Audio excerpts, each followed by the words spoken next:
session to order for Monday, November 22nd. May we please stand for pledge of allegiance. Pledge allegiance to the flag of the United States of America and to the republic for which it stands, one nation, under God, indivisible, with liberty and justice for all. The mission of Region 15, a collaborative community committed to excellence, is to educate every student to be productive, ethical, and engaged in a global society through proven and innovative learning experiences supported by its strong community whose decision-making is based on the best interests of all students. We're going to start tonight with our student representatives, Hannah Hussein and Alex Ramnarin. We welcome both of you to our Board of Education meeting.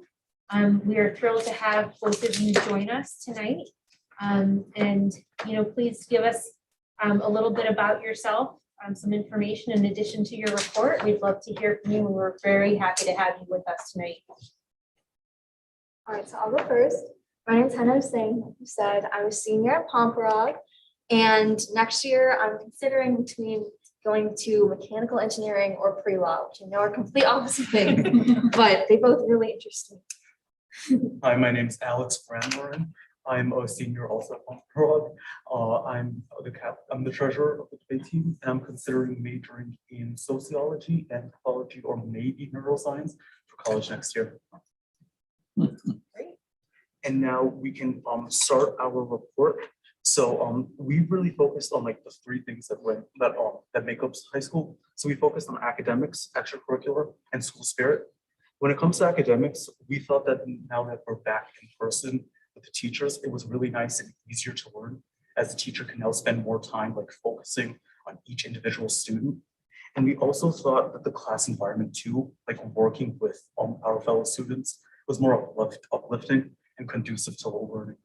And just an example of that, like I'm in a lot of science classes. Like this year I'm doing physics, and doing physics labs this year, which we didn't get to do last year, is so much easier to learn when you're like doing hands-on learning. Like last year I was doing AP Chem.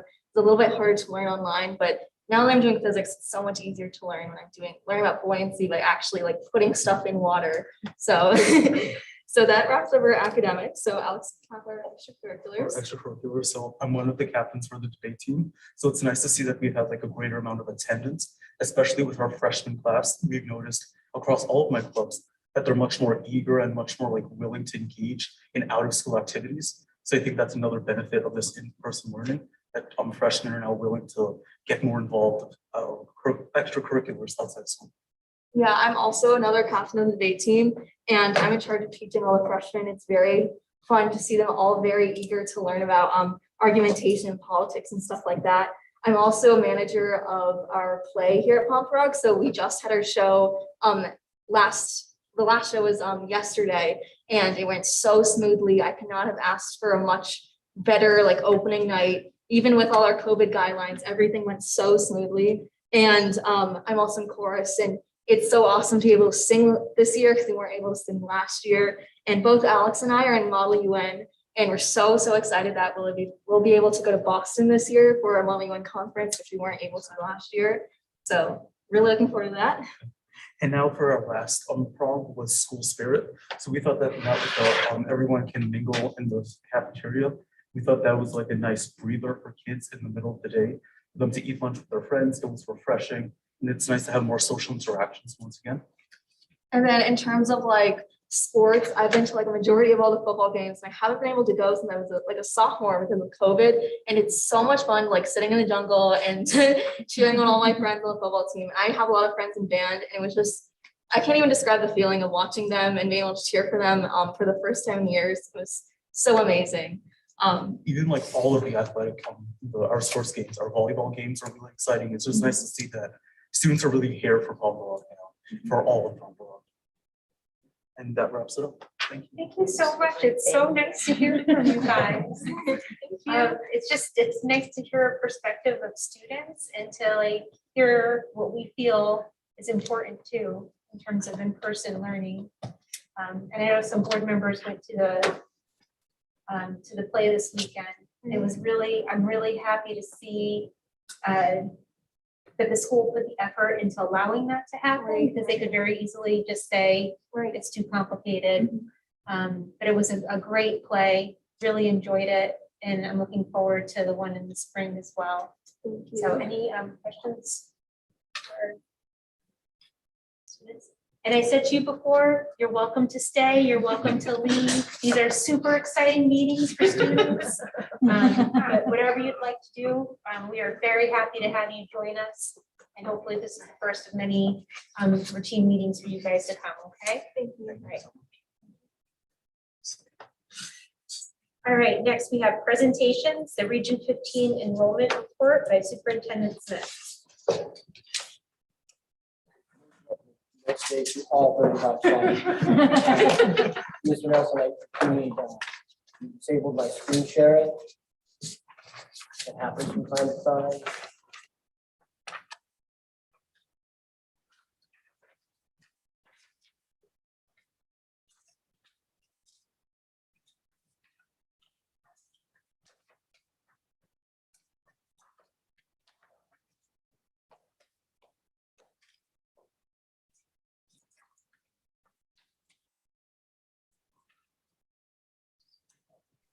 Unmute. Do I need to?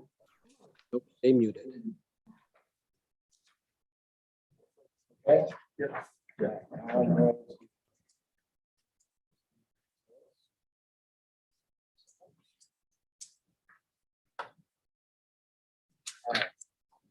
I think you're saying what I'm saying. Board members, you do have a print copy of this. There were probably a few small edits that were made or changes since it went to print, and nothing material.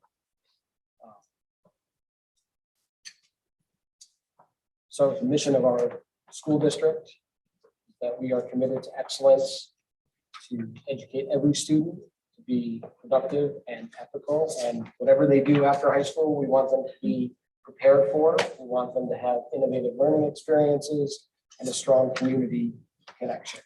Part of this presentation tonight is that 75% of our budget is people.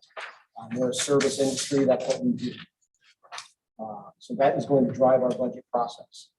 This report will serve as a snapshot of where we are today, and it will set forth the assumptions that we're going to use as we move forward.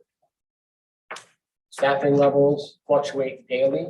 We hire people every day. People leave the district, they move on. We have a large number of employees. So we have to take a snapshot at some point as opposed to saying which day we're going to choose. The official state of Connecticut date for students is October 1st. So all of the data in this report is as of October 1st of this year. Some of the staff in our district move from building to building. Some are what we call a 1.0 FTE. That's a full-time employee that's stationed in one building, but many of our employees move to multiple buildings. So while some of the numbers in here may have fluctuated over time, where you might have been 0.6 in one building and 0.4 in another, that would be 3 days in one building and 2 days in another. That could have changed over time, but the overall absolute numbers are accurate. And that there's a difference that I'll reference a couple times tonight. The difference between comparing staffing levels October 1st to October 1st and budget to budget. So tonight's presentation are all actual staff as they are today, as they compare to last October 1st.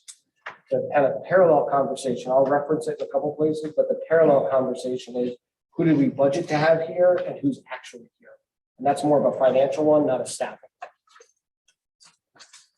For doing this report, I'd like to say that I did it all by myself on a weekend in my basement, but there's a lot of people that contribute to that. And so I just want to acknowledge all of the work that goes into this. We pulled data from a lot of different data sets and a lot of people's hands go into it. So I appreciate the efforts. I can also say that as we enter our second year with a human resource person, that having Ms. Faraci and having this presentation kind of targeted on the books, a lot of our data collection now feeds into this. So it's a lot more streamlined than it was when I first got here 4 years ago.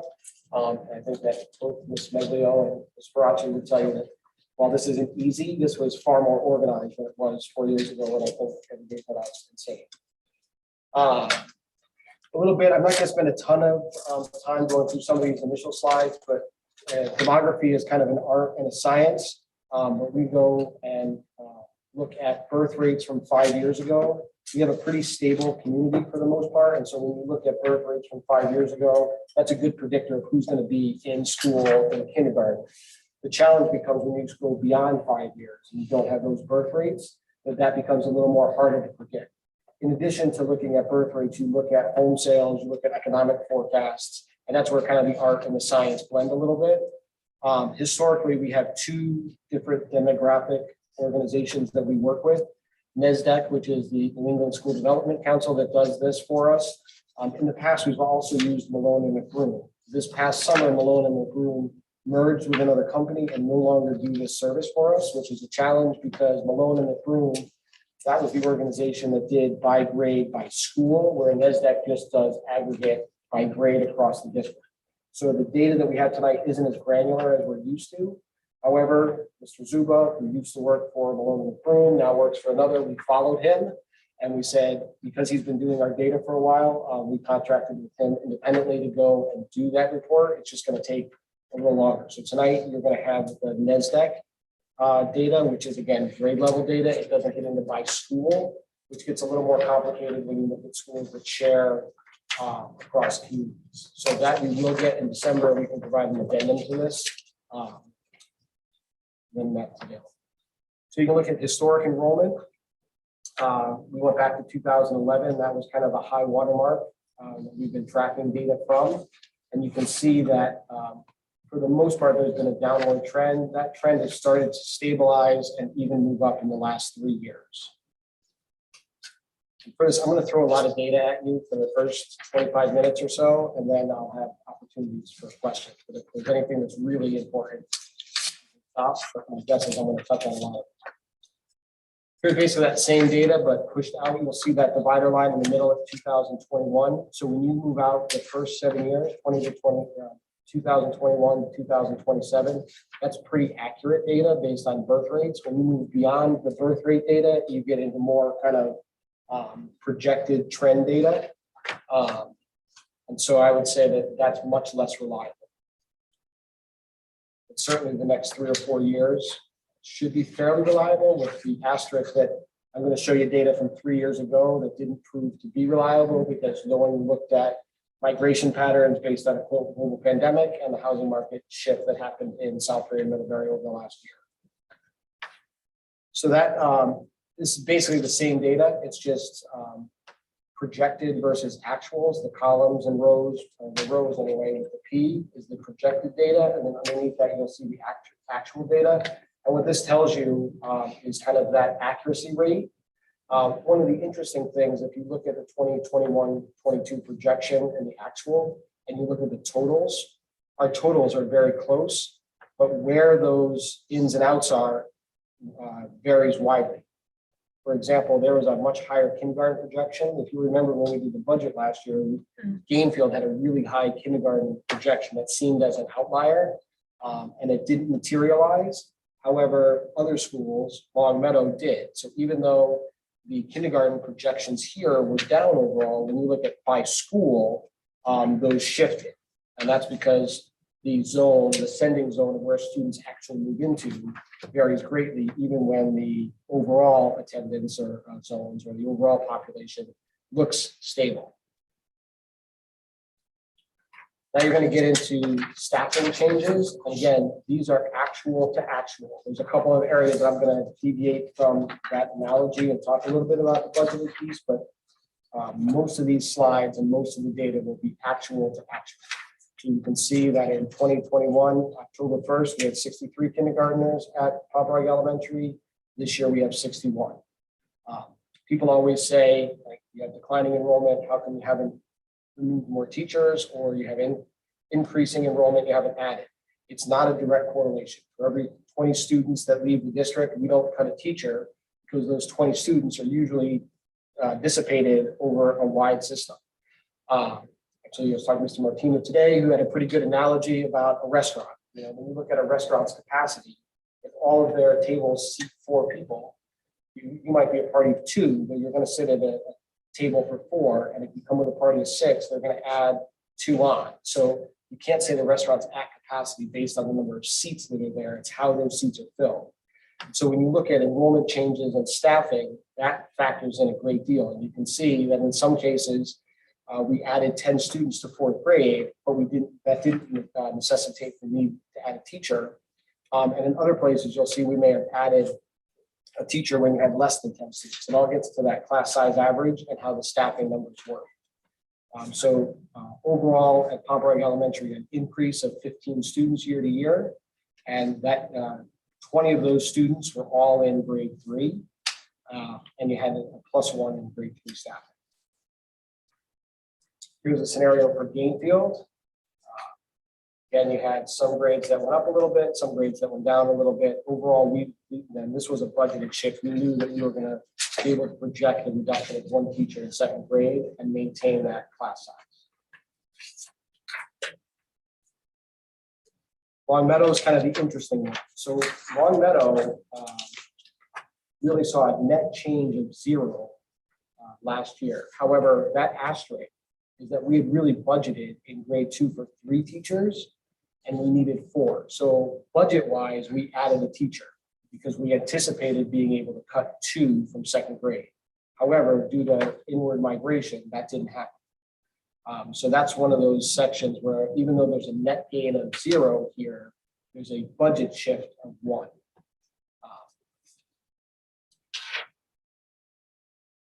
So like overall, we gained 48 students at Longmeadow. However, that resulted in a year-to-year change of 0 staff. Which in classrooms, these are classrooms. So you're going to see later on, we did add special ed teacher, we added an assistant principal, and we added a part-time PE teacher. Here's the Middlebury enrollment. So again, you see here kind of the opposite. You had an enrollment change of actually adding 12 students.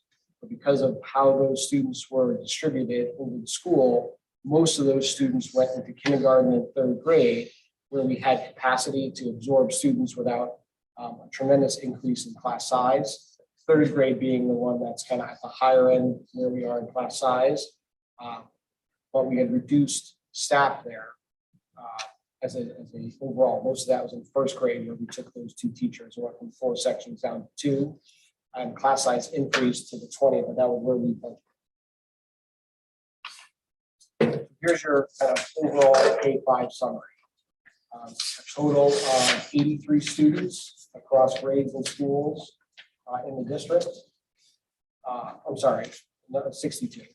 But we saw a reduction of 2 teachers overall. So here's where the declining enrollment conversation about declining enrollment and adding teachers. Here we have increased enrollment and a reduction of teachers. All of that is going to fluctuate year to year based on where those ins and outs materialize.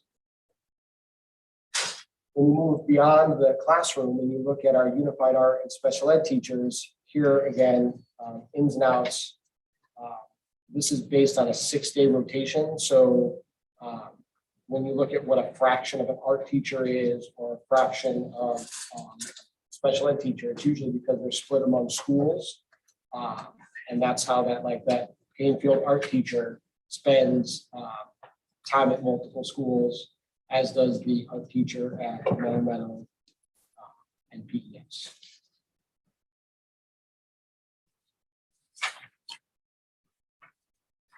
It's kind of your staffing models across grades, across schools, and across disciplines, the different types of positions we have in those schools. You'll see that the Longmeadow assistant principal shows up in this column right here.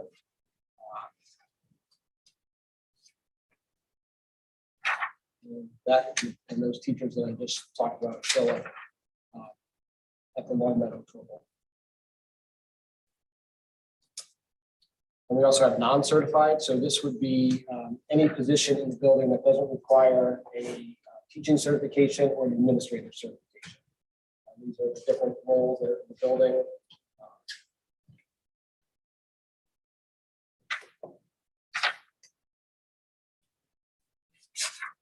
We'll move to 612, staffing and enrollment, same structures. The difference here is, unlike in elementary school, where you have specific class size at the middle schools and the high school, they're more distributed. So at the middle school, we're a team.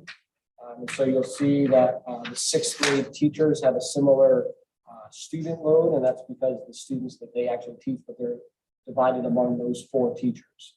You'll see that last year is here.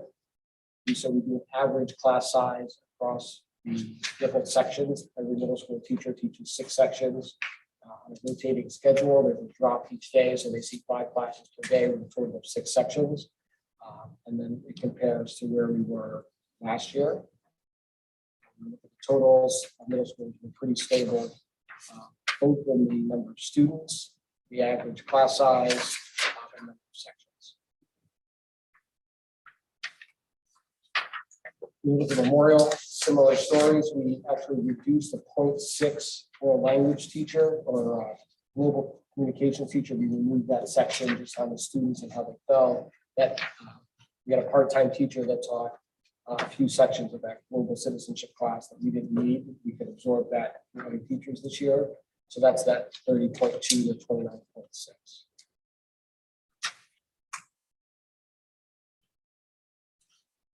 High school gets even more complicated than the middle school because with electives and students moving by semester. So this is really looking at by department, the number of sections offered in that department and the number of teachers in that department. So we kind of average those class sizes, but there's a huge range, like in the English department, from a senior elective and a freshman kind of core class, or when you have science students and you talk about an AP Chem or physics class versus a general science class, we're given some electives. So the class size range is there, and you'll see that some of our class sizes are really small, and I would tell you that that's done intentionally. A lot of our students with special needs have specific courses, and that's where you see some of those really small numbers. Here's kind of like an aggregate of high school staffing and enrollment and the average class size. So then you get into a certified staffing summary. Here's the different positions in the high school and the number of teachers in those positions. I would point out though, when we look at some of these positions, like the academic chairs for English and athletics and guidance, that these folks, although kind of tied to the high school, really have district-wide responsibilities. I'll say that again, I think on the next slide. Oh, sorry, 2 slides. This is the non-certified and how that breaks down by school at the 6-12 level. So like the secretary coordinator piece, you figure that all of the coordinators, athletics, guidance, art, PE, science, math, and humanities are all here. So the secretaries tied to those departments are all tied to the high school, even if their responsibilities are really spread out beyond the high school. Then you get to people who don't exist in any specific building, but have district-wide responsibilities. So you have both, again, non-certified staff and certified staff. So this is an accounting of all of the people in the district that aren't tied to a specific building, but move around and across the district. So this is kind of all of that data rolled up. So that you look as of October 1st of this year, this is accounting for every person that works within the 15 schools as a full-time employee. So this doesn't account for part-time coaches or consultants or substitutes or anybody outside. These are staffing positions that are in the district.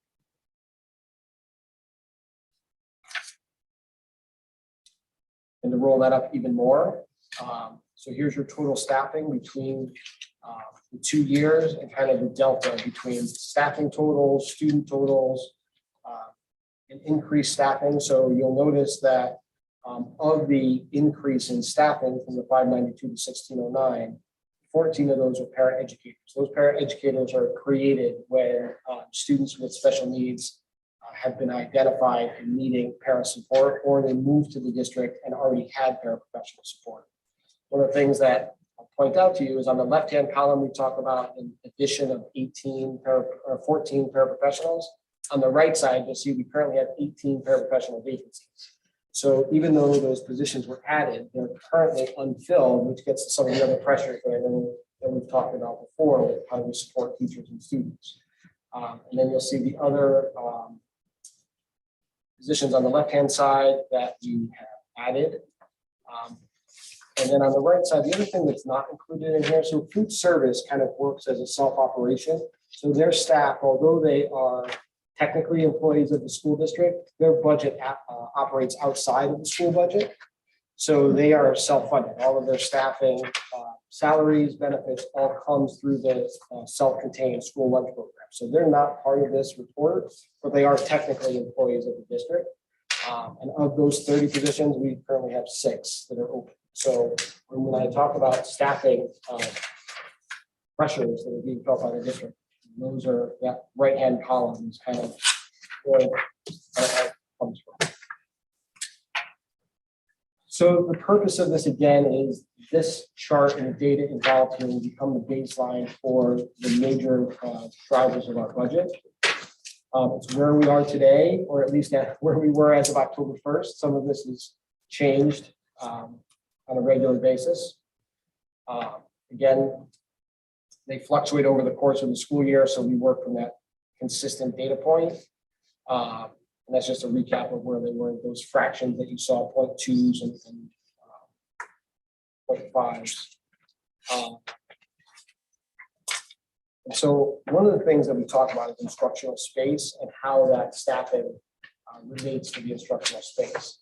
So I went back to the presentation that was given to the Board of Ed on June 10th of 2019. This is what came out of the Space Utilization Committee that was formed, I believe, in 2016. And one of the things I wanted to point out is that in June of 2019, this was the high projection model. They provided 3 models, low, medium, and high.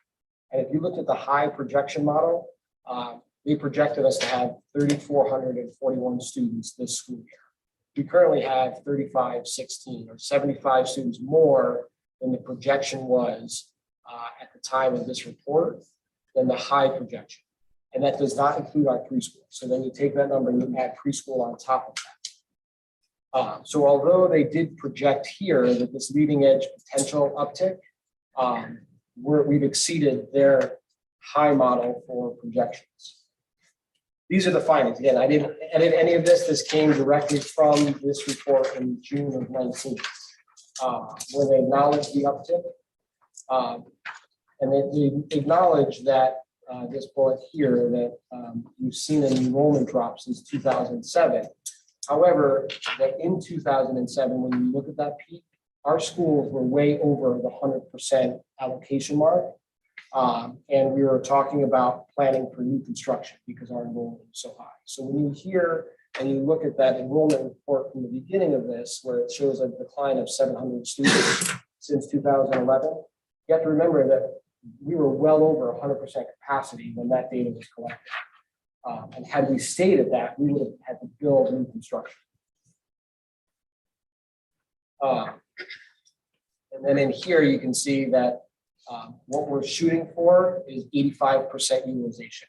That is what they recommend for school space. Again, when you look at that restaurant analogy of seats open, that 85% is a good operating space where you won't have those little blinking buzzers in the lobby where people are waiting for tables for 2 hours.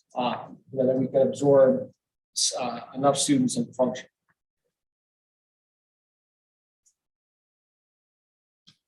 There's another slide again. I just pulled these directly from the conversations that were happening in 17 and 18.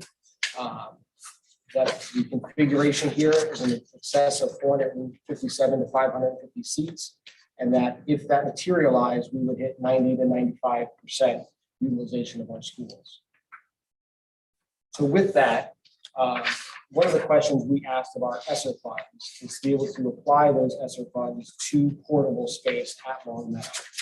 Currently, Longmeadow is feeling the pressure, the most amount of pressure for that enrollment trend that you saw. In 2016, they had an enrollment of 455 students and were at 81% capacity. They were projected to be at 375 students this year. This year, they're at 538 students, and they're at 96% capacity.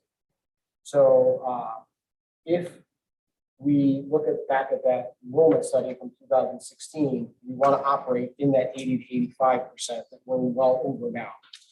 So if we can use ESSER funds and it gets approved, that will allow us to add 4 portables. This is the current conversation right here, this red circle. Would be off the gym at Longmeadow, add 4 portables and 2 bathrooms. That would allow us to remove the 2 aging portables that are there.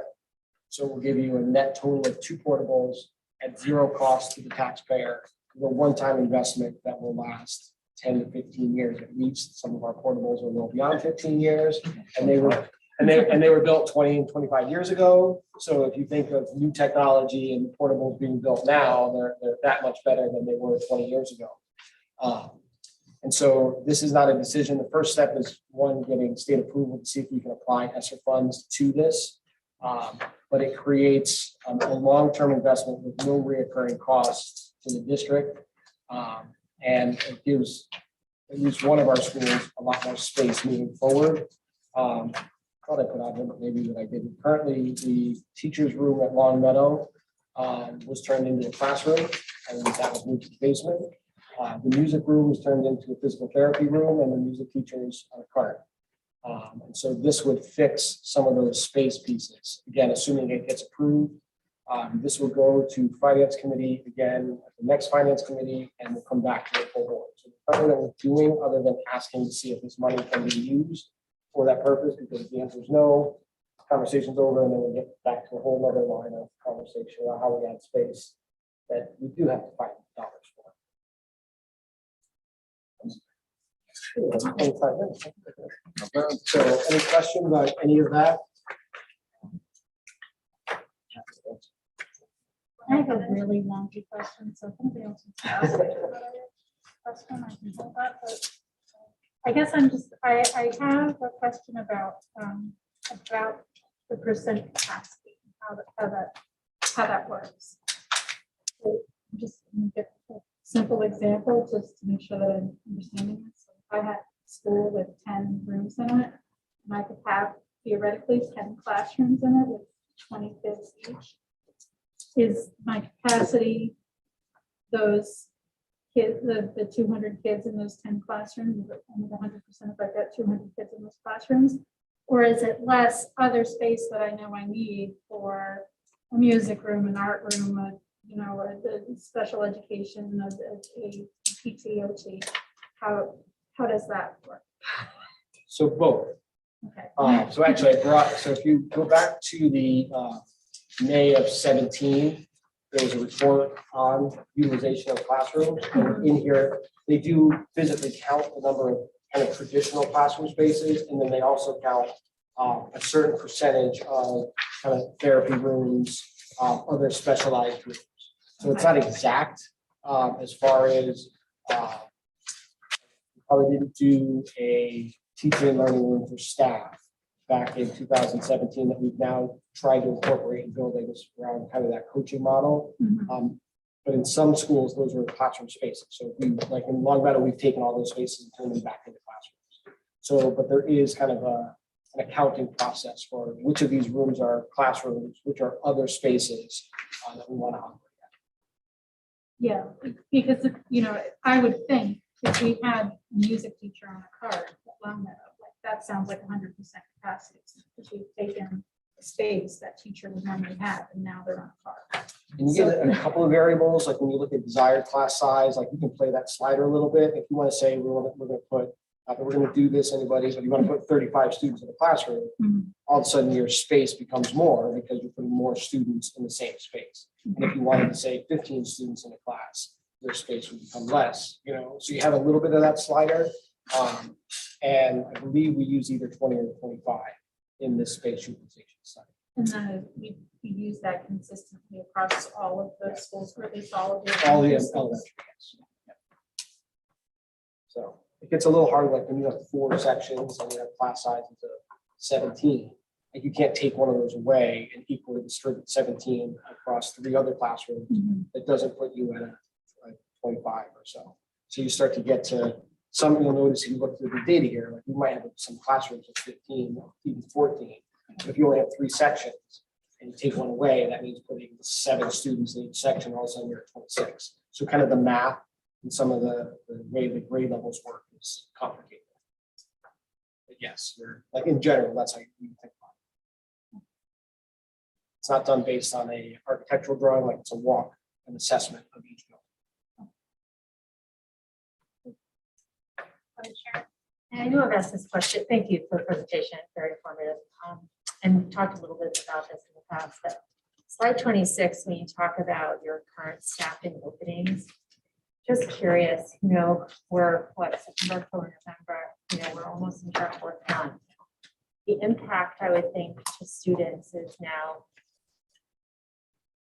it's realized, right? Can you speak a little bit about what this school is kind of doing to compensate for those openings, which hopefully are not at students' learning, expense and or that of the staff, but something's got to give, right? And then the second part of that is outside of just an open call and a search for CVs and qualified candidates, is there any other activities that the district is exploring to try and recruit into those positions? So a couple things. So on this slide, that box is more current. So that's not as of October 1st. So in some cases that ebbs and flows. So that special education teacher at the high school wasn't vacant until 3 weeks ago, maybe. It just became vacant. We have somebody in the pipeline. So I don't know when that person's going to be onboarded, but like we're going to move through that. And the same thing that those 14 paraeducator positions that were created and the 18 that are currently open are a 1-for-1 correlation. Some of that have moved back and forth. And I think that when you look at food service and paraprofessional positions in general, is that we've noticed over the last year that they've been very fluid. As the job market moves, people come in, they don't stop looking for positions. They may jump. We've had some parents leave and then want to come back because what they jumped to wasn't. So that's kind of an all-day move. It's not quite the cryptocurrency market, but it's kind of moving back and forth. So I think that we have worked to try to retain some of those folks. We actually, the food service position was $1.25 an hour. We added to their starting salary because when we looked at how they compared to other districts, we were low. At the same time, I think that there's so much job opportunity for folks right now that I don't know that we're ever going to raise it enough to compete with some of the other places that we're competing with. What we have that other districts still or other types of industry that we have is just consistency in that and some flexibility. But we are recruiting now, Nicholas Ms. Ferracci. I feel like we've added the types of ways we're recruiting on college campuses and part-time students. We've recruited in all different types of job postings, different markets. We've looked at online, we've looked at patch, we've added social media, in addition to some of the print pieces. It's really, I think what we're competing for is an employee that has a lot of opportunity right now. I do think that there are stresses that put on the district on a regular basis to fill some of those positions. In some cases, we're moving people from one position to another because you have to protect, especially in that paraprofessional vacancy. Our most challenged students can't go without a paraprofessional. So then you start to look at use kind of a hypothermia kind of analogy, like our fingers and toes might get a little cold because we're trying to protect the core of students. But that is a pretty regular conversation about how we're going to adjust for that. What's on here, what's adding to that pressure, but it's not really an employee piece, are substitutes. Because what used to happen is you had a lot of teachers who were looking for jobs that were going to substitute while they're waiting. There's a job shortage as far as teachers. So if you are a certified teacher and you want a job, like you can have one as long as you're willing to maybe be flexible with your geography. And retirees are just starting to come back now that they were hesitant to come back into schools that didn't have vaccinated students. If you're elderly, and you were in a high-risk piece, you didn't want to substitute, like that's starting to move a little bit. But those are the challenges that we have to fill.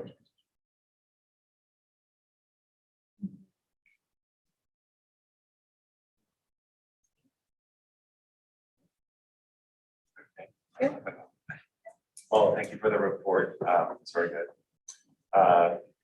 And I appreciate the references to the enrollment study from a couple of years ago, because there was a lot of effort that went into that, and it's good that we're going to be pulling it through, because at the time there were definitely members of the community that were very interested in having that committee, and very interested in the results. And I think the surprise at the time that people forget, and you mentioned it, was that we were overextended. So when we lost the enrollment decline, we kind of got to maybe where we should be, and not enough to close the school. So I do want to ask what percent of our ESSER funds, if they were approved for the portables, what percent overall of the ESSER funds, are we getting, 1 million? Yeah, I think we have approximately 1.2 million, and we're budgeting about 750,000. Who approves whether or not that?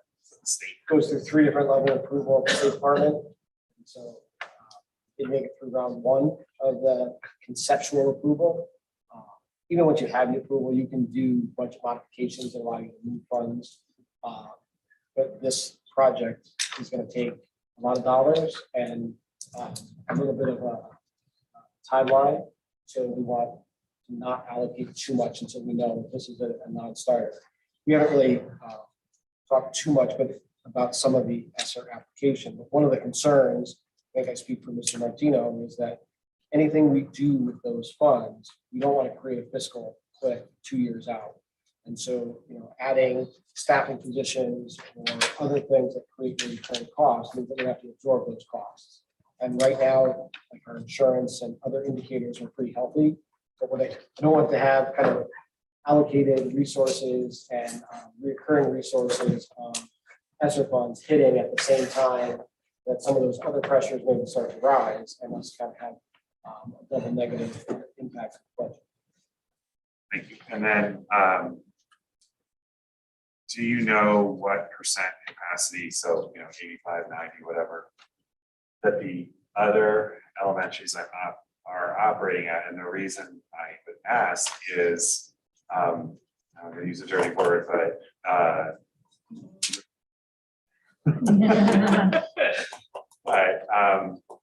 redistricting, is that I know it wasn't, we all knew.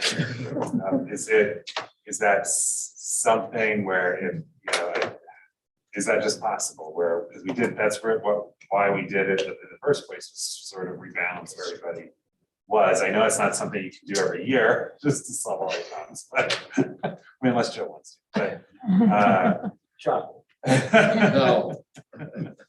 So, yeah, that's, you already heard so much comfortableness. I think that if there was a clear answer to redistricting,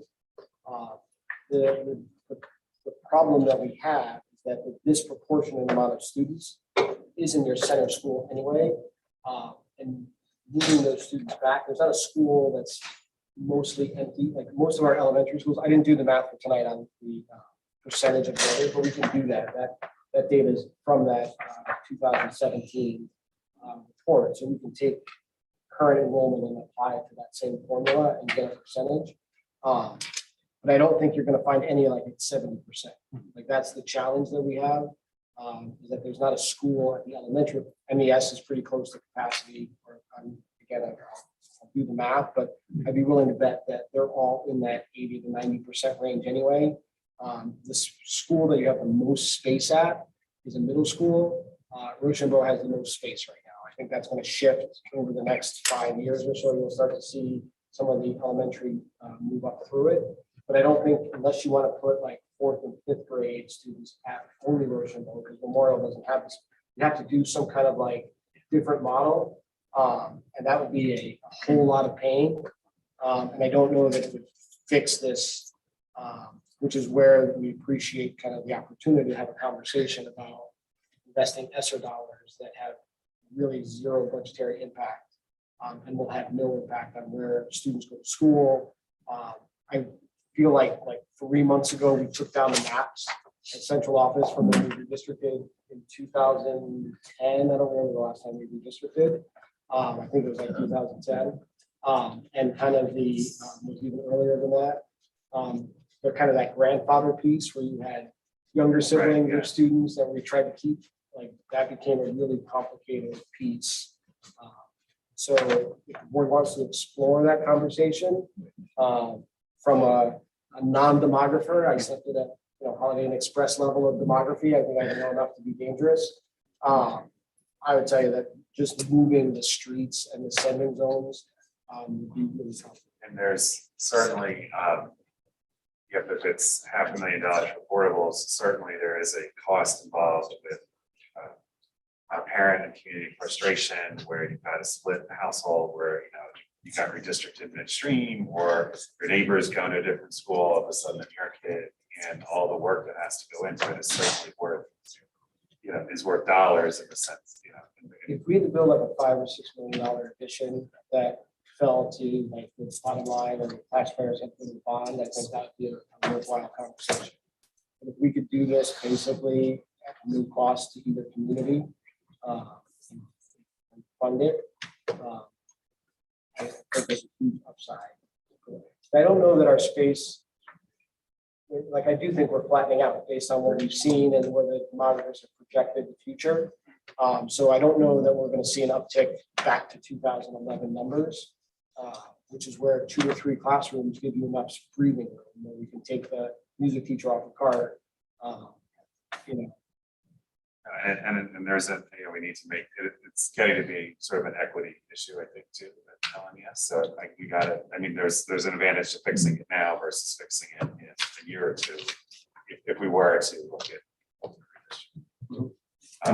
Usually, Josh, it's usually 4 to 6 open classrooms, and you do like a true redistricting, so that you don't really have that much, because you're obviously grabbing, if there's 6 grades, you need at least usually 6 classrooms. Obviously, when you grab a road, you've got a whole blend of kids that are on those. So I mean, we don't have really that level of space to like a traditional redistricting. Well, it was, I think, a question that would have come up eventually. So Yeah. see. I just want to add too, like, it was really helpful to do the tours. I wanted to do the tours because I wanted to see what the in-person learning looked like and, see that kind of thing for myself too. But a side benefit was, seeing how the students filled the space. And most definitely LMES left the impression, there was one 2nd grade classroom that we went to that was, I felt like was very, very crowded. It was like a normally not used, the teacher had to volunteer to take that classroom because no one else really wanted it. And, seeing the teacher lounge in the basement and, all of the extra equipment pushed up against the side and the gym. It definitely, you felt the crowded sense of that space, but, and I'm sure John's going to mention this at the next finance meeting. They're going to be doing like another little tour of LMES. Of course, it's open to the public and to board members, right? So, you can definitely take a look at that space and get a sense for, how it's being used as we have this discussion about whether to do the portables. Sorry if I stole your thunder there. I just mentioned, I understand I was here when we went through redistricting, and I will tell you that to go through redistricting is not the answer to where the current problem is. Back then, when we did the redistricting, we needed to do it. And there was definitely a need for it at that time. Okay, and you were here when we did the redistricting. Okay, the pressure it puts on the overall population of both Middlebury and Southbury, and trying to do it is just enormous. Okay, and I truly believe we will go through the same thing all over again. I remember Frank Sippy the next day had almost 95 phone calls from parents, okay, with what was happening and where we had to make the reconfiguration. And we're still in the same problem with reconfiguration, okay, with the brothers and the sisters who are still there and they have to accompany this and all the other stuff. It was a total nightmare, the redistricting. There's no doubt about it. I wouldn't want to go through it again, I'll be honest, but I'd like to point out, John brought up that I was here 10 years ago, not me. Because I normally bring that up every, yes. John brought it up. Sharon, you had a question? I did, recognizing that there are a lot of different variables that go into play in these studies. You called out on slide 6 that it doesn't include the pre-K, right? I'm assuming that's the LMES, the district pre-K. What type of outreach? Clearly, we look at real estate trends, we look at all that, but what kind of outreach, or I don't know if this happens or doesn't, does the region do into the community, like into the preschools? Do you guys get an assessment from working with the preschools in the community, how many may be coming in, or do you really wait until that kind of the registration happens in February time, you know, February, March, or whenever that is? What drives that? Because I would imagine that that influx of new students is probably one of the biggest unknowns, right? So there's two variables in preschool. Preschool is a state mandated special needs program. And then connected to that is what we would call our peer program.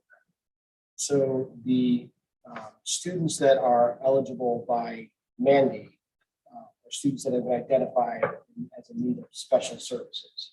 Those often come to us through birth to 3. So we get an inkling of who's aging in, and when you turn 3 years old, you qualify to be part of that program. That's our 3 and 4 program.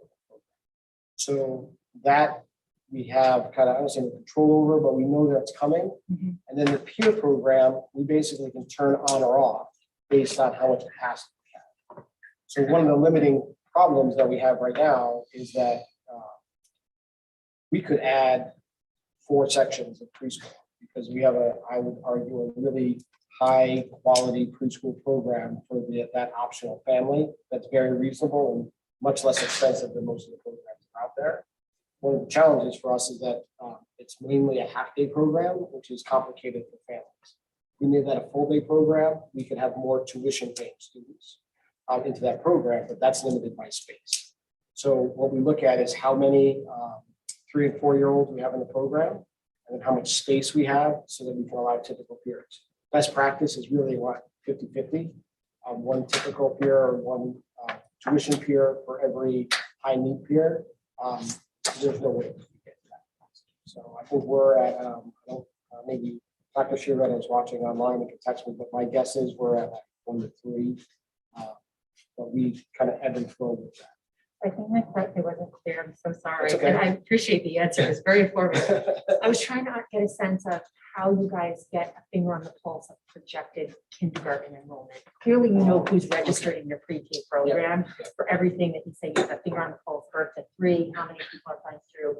But what type of proactive outreach is happening, whether in regional daycares or preschool programs within the community to kind of get a finger on the pulse, or maybe that's what is it NESDEC or Nolan McBoom when they did it. We're looking at how do you tap into that, because I feel like one of the biggest unknowns is what's coming into kindergarten, right? So we have a pretty good relationship with the preschools and daycares that are typical like senders and feeders into our schools. The more challenging piece would be families that either move in or didn't participate. And that's where we usually start kindergarten registration like February, I want to say.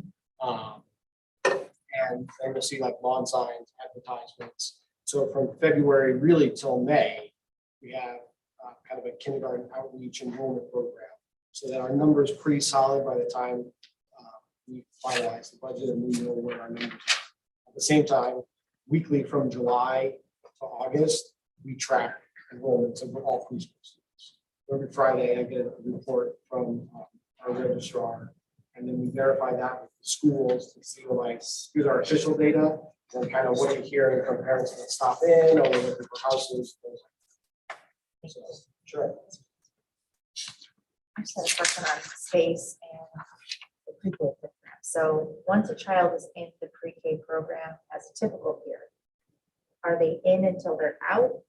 Is that factored into your numbers, like baked into the numbers and planning? So that what if there was an influx of birth to 3 students, would they bump? Would, you know, how do Potentially, yes. they could, okay. I think we try to accommodate families. And in some ways, the half-day program is a little more flexible.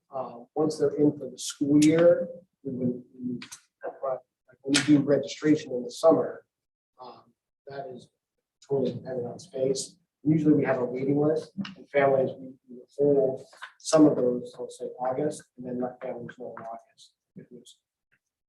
So they could do 1 year and then not the next year. Don't believe you can be a typical unless you're 4. I don't know if you Okay. take 3-year-olds in there. I think it's only 4-year-olds. So most of them are only in for 1 year, and then they go. No, it's 3 and 4. I only know because my son did No, it that- for that- 3 that's and not okay. for 4. Okay, so that's I was Because wondering. of challenges with, and not space with scheduling. So because at 4 you switch to afternoon and we couldn't accommodate. So really, it comes down to our major problem with pre-K space. We'd really like to offer a full day because that's really the desired piece. The half-day program for families is really complicated because it either means that you need to have another half-day program, like you have to go to the nest for half day, which then kind of you're paying for 2 half-day programs, which isn't financially very good. Or you need to then have some, if it's a childcare piece, you need to provide, so it's complicated. Where the full day, we have a lot of people that be very interested in it. That's really what keeps us from, Space. yeah. This isn't gonna, this will alleviate some pressure. It's not gonna create like 60 or 70 full day, pre-K typical slots. Preschool center. Can we, on the finance meeting, can we see the preschool? Can we go down? Yeah.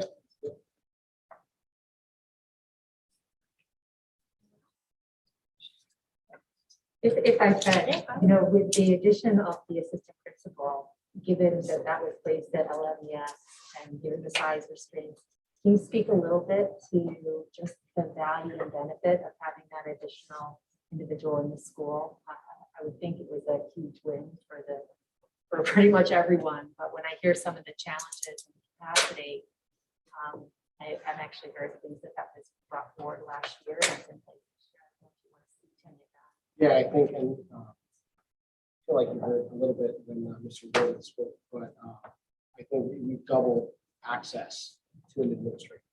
So whether that recess issues, whether it's teachers with a concern, whether it's some of the shortages with substitutes or paraprofessionals, and like troubleshooting and laughing because I'm thinking of the buses and the challenge that we've had with buses this year specifically. We've seen both administrators. We talk about instruction, we talk about teaching and learning. When we're just putting out fires all day, it's really hard for our administrators to focus on what's happening instructionally and be part of those conversations. And now that we have 2 administrators in the building, we're able to share that kind of jump zone firefighter and what's the challenge this morning. Before, what would happen are all of those meetings around teacher conversations around teaching and learning, around assessment, around instruction. Those would be what would be postponed or rescheduled if there was a bus that wasn't going to show up and we had to combine buses. You know, and now with 2 people there, like one of them can keep those appointments and the other can do triage. And so they can also better divide the tasks so those things get more attention. I can say, Dr. Chiapetta and I talk a lot about the fact that Longmeadow is having more of those conversations where before it was always interrupted. It's challenges, and like preschool specifically, it was kind of almost an ad hoc program of 90 students and staff by the end of the school year oftentimes that didn't have the support that they needed. And so that came from the assistant director of special ed, director of special ed, or somebody not in the building. We've worked really hard over the last 4 years to redefine Longmeadow as a pre-K-5 school as opposed to a K-5 school with a preschool program. And to really make it again inclusive and welcoming of all the students in that building. And I think having that assistant principal there has really added to the kind of cohesiveness of everybody being included in that school. Thank you.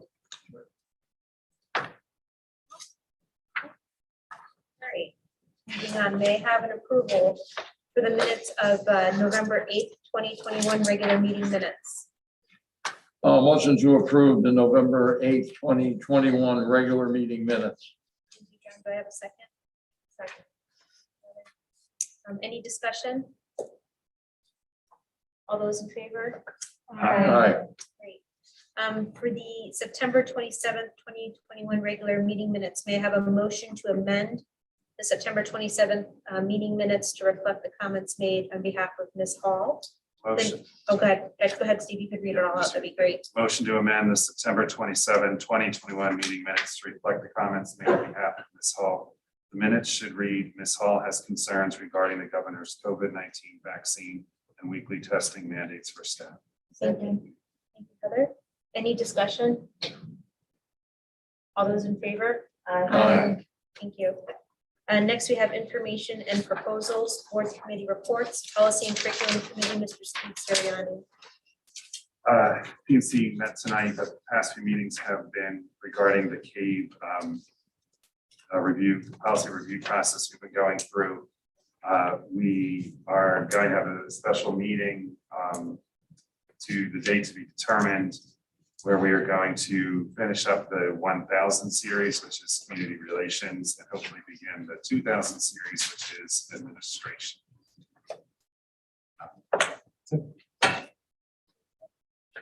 Next, we have finance and facilities committee, Mr. John Cookson.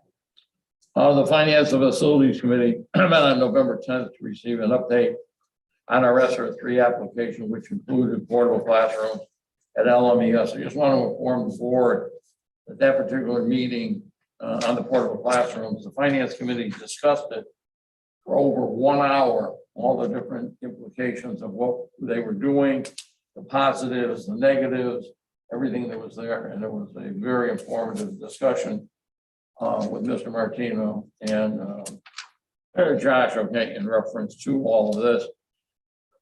The other thing also I wanted to is that the portable classrooms definitely will add a benefit to our pre-K room, which we need also. And also you must, I mean, some people brought up at the meeting, why don't we put an addition onto LMES? Problem with putting an addition onto LMES, which is part of the discussion, is the time that it takes in order to do it. Because we've got to go, you're going to have to go out, have the engineers, okay, then it'll take almost probably 4 to 5 years to get an engineer, to get the building engineered on a permanent addition to LMES. And who knows what will happen at the end of 5 years, okay, in reference, will we need the addition at that time? So that was all brought out in our finance committee meeting. If you need any more information, you can ask any of the finance committee members that were there, myself, Marion, Heather. We had a thorough discussion that night, believe me, and some of the concerns I heard tonight were the concerns that also went through that meeting, no doubt about it. All right. And I mean, a lot of it got into even more thorough discussion of where they're going to go and what's going to happen to them and this and all of the other stuff. So finance committee really got into it. Also, we are continuing to track current year expenditures and are monitoring our special education needs that are there. We also reviewed at length our 5-year capital plan, which will help drive our budget. The other thing we're doing with that at the same time is 5-year capital plan, we reviewed it last year. Then we went back into it again this year to get an update of where we are with some of the other things. Do we need to move this up? Do we need to move one back or whatever else is going on? And again, our next meeting is Wednesday, December 8th. All of you are encouraged to attend. We will be meeting at 6:30 p.m. at LMES to get a tour of the building, just like we did this last time at Middlebury Elementary School, which was very informative for everybody. That's it. Thank you. Next, we have the superintendent's report. Superintendent Smith. Back where I just, I'm not going to go into detail, right? But just want to highlight. If you haven't yet gone to the Region 15 website and clicked on the link that I'm showing here to Veterans Day, I'm just really proud of the work that our staff did and our students to reach out to veterans. I think being in school on Veterans Day is something that is somewhat controversial in school districts, whether or not it's more supportive to be in or off for students.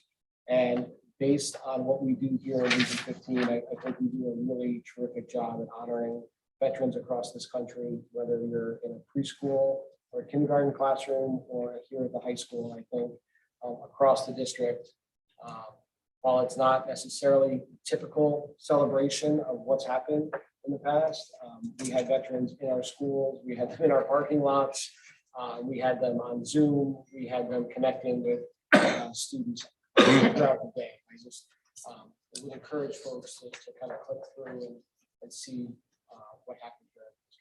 So I thank all the vets.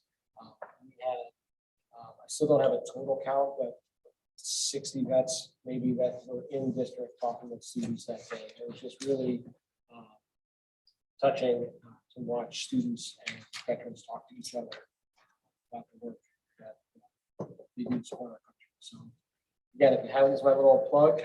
I'd like to just thank the student representatives. Hope you enjoyed my enrollment report. And thank you for being here tonight. Thank you. And next, we have board member comments. Go ahead, Tom. I have a couple. The first is if I could ask John a question about his report. The 5-year capital plan that you're reviewing in finance, is that going to come back? Are you going to do a presentation again this year, Yes. Joe, with the revised? It's on the calendar, I forget where it is.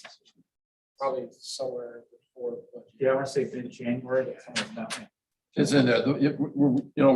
You'll see the movement of where some things have moved and this, that, and other things that we're gonna do in order to, like anything else, our schools, I mean, some of the things have to be moved forward, some may be moved back. Depends on where the money is coming from and how we have to appropriate it. All right, look forward to that. That was a great one last year. Speaking of Joe, I wanted to throw some kudos your way on the rollout of the bus tracker app, which has been a godsend in my household. It's got to it's got to delay a little bit though. You got to kind of, play the delay. Like any technology piece, I'm sure there's a little bit of bumps rolling out, but it's been great. We really appreciate using it. So if you haven't checked it out yet, it's definitely worth your time. Save some anxiety in the morning for sure. And then the last thing I just wanted to say, we've already made reference to it, but getting to see the theater presentation this weekend and congratulations, it was a great show. I just wanted to comment that I was surprised to see how many students are actually involved in the production, not just the actors, but bringing in all the art community here in the school and the tech group, and it's got to be over 75 something kids. Yep, that were you got involved, it like so. almost exactly 75 kids. Perfect. I should be doing demography, right? And then I also just wanted to point out there was this great video that you played right before, just a 2-minute kind of behind the scenes, and it gave some of the kids a chance to talk about what theater has meant to them. So our student reps touched on how great it is having these activities to do again. But I also just wanted to commend the PTC for building like a very strong culture. You can tell it really came through in that video that Mrs. O'Toole runs that program. Is really building a nice, strong culture in the school, and it means a lot to the kids who participate. So congratulations on a great show, and welcome, to both of you. Thanks for sticking it out.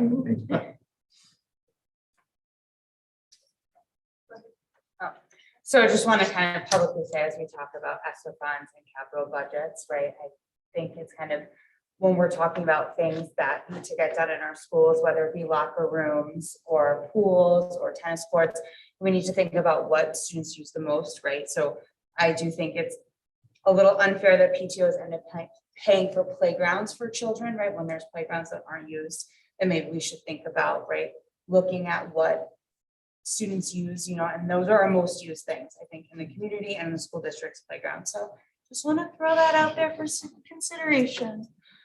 So, yeah. Just a point of a reminder, I guess, that PNC is open. Our meetings are public, and we are normally in that room.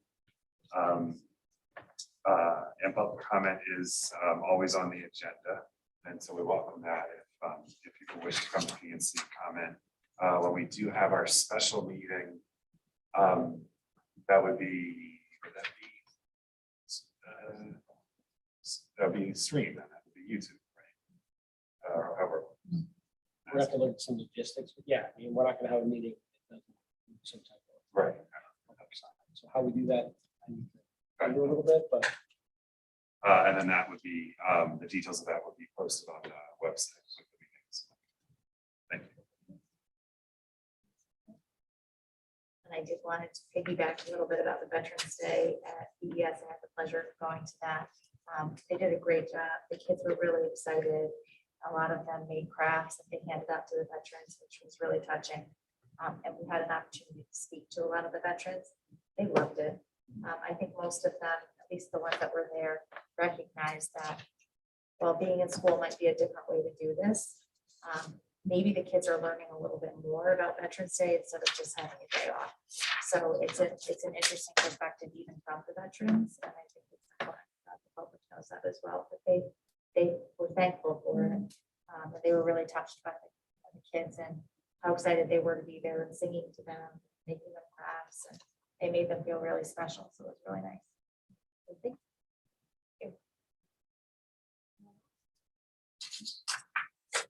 All right, next we'll have comments from citizens. Citizens from home can call in. I'm not going to read the numbers this time. The numbers are on our agenda on where to dial in the webinar ID.